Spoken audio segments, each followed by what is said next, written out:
Welcome to science classes दोस्तों। तो कल मैंने आपको बताया था, कल मैंने एक वीडियो बनाया था जिसमें मैंने बताया था कि बिहार विधानसभा का जो वैकेंसी है वो रीओपन हुआ है, जो जनवरी में भराया था और फिर अब रीओपन हुआ है और इसमें कुछ सीटों की संख्या बढ़ाई गई। तो एक अच्छा अपॉर्चुनिटी है आप लोग के लिए। और जो इस फॉर्म को फिलअप कर चुके हैं, आप फिलअप करने के बारे में सोच रहे हैं, अभी भी 13 तारीख का समय है, 13 दिसंबर तक का समय दिया गया है। तो आइए अब एक बार हम लोग एग्जाम पैटर्न पर नजर डालते हैं कि परीक्षा की जो पद्धति है वो क्या रहेगी। तो आइए यहाँ पर देखते हैं कि परीक्षा की पद्धति क्या रहेगी। तो पहला देखते हैं कि इसका इसका जो परीक्षा है 2 चरण में होगा। यहाँ पर देखिए 2 चरण में है, सीबीटी 1 और सीबी 2, मतलब कि प्री और मेंस। तो सर्वप्रथम एक प्रारंभिक परीक्षा होगी। यहाँ पर देखिए प्रारंभिक परीक्षा होगी, वो कैसी होगी? तो ऑब्जेक्टिव होगा और मल्टीपल चॉइस का होगा। ऑब्जेक्टिव होगा और मल्टीपल चॉइस का होगा और ओएमआर सीट पे होगा, ऑनलाइन नहीं होगा, ओएमआर सीट पे होगा।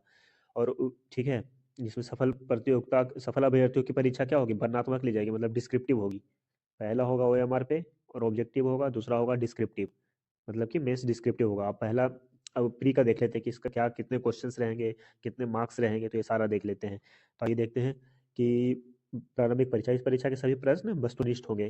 मतलब यहाँ पे ये देखिए सारे परीक्षा का प्रश्न वस्तुनिष्ठ होंगे और प्रश्नावार बहुविकल्पीय उत्तरों में से किसी एक उत्तर का चयन, मतलब कि मल्टीपल ऑप्शंस रहेंगे, उसमें एक आपको आंसर चूज करना है जो सही आंसर रहेगा। और परीक्षा की जो टाइम ड्यूरेशन रहेगा, टाइम ड्यूरेशन यहाँ पर देखिए 2 घंटा है। टाइम ड्यूरेशन कितना है? तो 2 घंटा है, यहाँ पे लिखा हुआ है। अब देखेंगे कि इसमें टोटल क्वेश्चंस कितने रहेंगे। तो यहाँ पे देखिए, यहाँ पे दिखाता हूँ मैं आप लोग को कि टोटल कितने क्वेश्चन है। टोटल क्वेश्चन यहाँ पर है 100। टोटल क्वेश्चन की संख्या 100 है और टोटल मार्क्स जो होंगे आपके, मार्क्स यहाँ पे 400 है। तो एक क्वेश्चन पे 400 और प्रत्येक प्रश्न के लिए आपको तो पता ही है कि 400 जब है तो 4 अंक हो गए।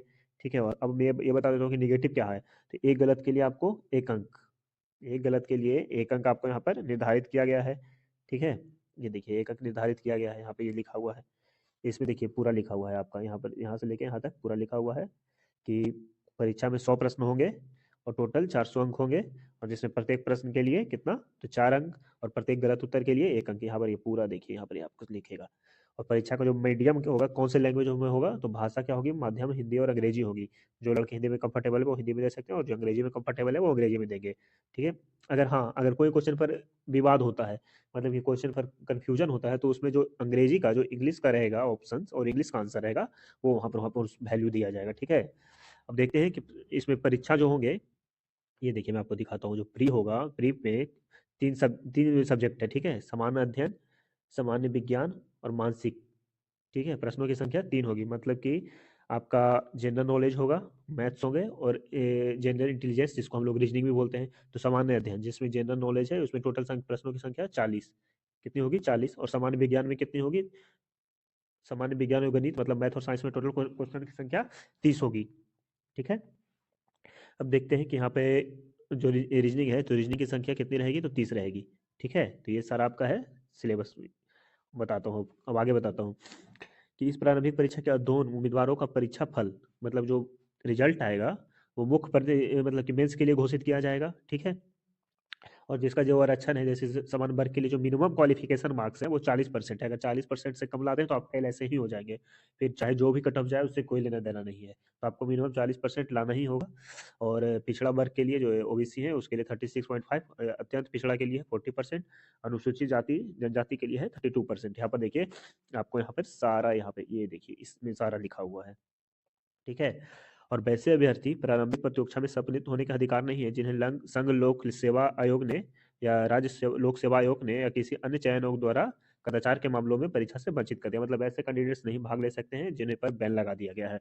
ठीक है, अब देखिए कि अधिक आवेदन प्राप्त होने पर परीक्षा एक से अधिक चरणों में की जाएगी। अगर मान लीजिए ज्यादा वैकेंसी हो जाती है तो परीक्षा को आपको एक डेट से ज्यादा डेट में लिया जा सकता है। यहाँ पर देखिए अब आपका क्या है, पाठ्यक्रम क्या है? तो पाठ्यक्रम क्या है? तो समान अध्ययन है। ये देखिए समान अध्ययन मतलब जनरल नॉलेज। अब जनरल नॉलेज में क्या है? तो ये प्रश्नों के आसपास के वातावरण के, मतलब कि जो आपके आसपास जो घटनाएं घट रही है वो आपको जानकारी रखना है। यहाँ पर देखिए लिखा हुआ है आसपास के वातावरण।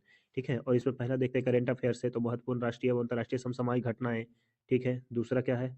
तो भारत और उसके आसपास से पड़ोसी देश, मतलब भारत के पड़ोसी देश, बिहार का इतिहास, भारत का इतिहास, पंचवर्षीय योजना है, भारत का स्वतंत्रता आंदोलन, यहाँ पर देखिए सारा लिखा हुआ है, ये सब आपको पढ़ना है।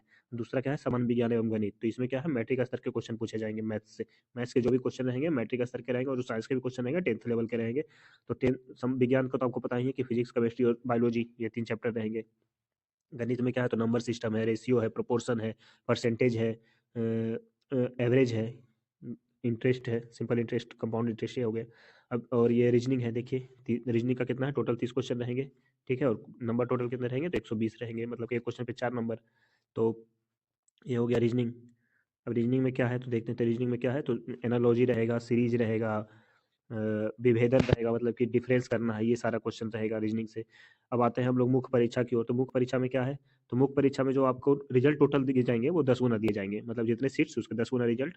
और मुख्य परीक्षा क्या होगा, तो यहाँ पर देखिए आपको लिखा हुआ है कि मुख्य परीक्षा जो होगी वर्णनात्मक होगी। वर्णनात्मक मतलब क्या, वर्णनात्मक यहाँ पर देखिए ये पॉइंट, हाँ वर्णनात्मक, वर्णनात्मक मतलब डिस्क्रिप्टिव, लिखने वाला, मतलब परीक्षा जो होगी वो लिखित में होगी, ऑब्जेक्टिव नहीं होगी। प्री तो ऑब्जेक्टिव था, लेकिन ये लिखित परीक्षा होगी, ठीक है, लिखित परीक्षा होगी।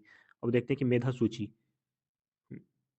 मेधा सूची क्या है, तो मेधा सूची जो जारी की जाएगी वो आपके जो आरक्षण में रहेंगे उसके हिसाब से किया जाएगा, ठीक है। और जो ये सारा रहेगा, तो ये आपका क्या था, सिलेबस था। और इस सिलेबस को आपको फिर से मैं एक बार बता देता हूँ, ये देखिए पैटर्न क्या था, तो टोटल पैटर्न कितने हैं, तो टोटल क्वेश्चंस रहेंगे कितने, टोटल क्वेश्चन रहेंगे, टोटल क्वेश्चन रहेंगे एक मिनट में आपको बताता हूँ। अभी मैं आपको बताऊंगा कि टोटल कितने क्वेश्चन है, टोटल क्वेश्चंस कितने हैं, 100। टोटल मार्क्स कितने हैं, तो एक क्वेश्चन पे 400, तो टोटल मार्क्स हो गए 400।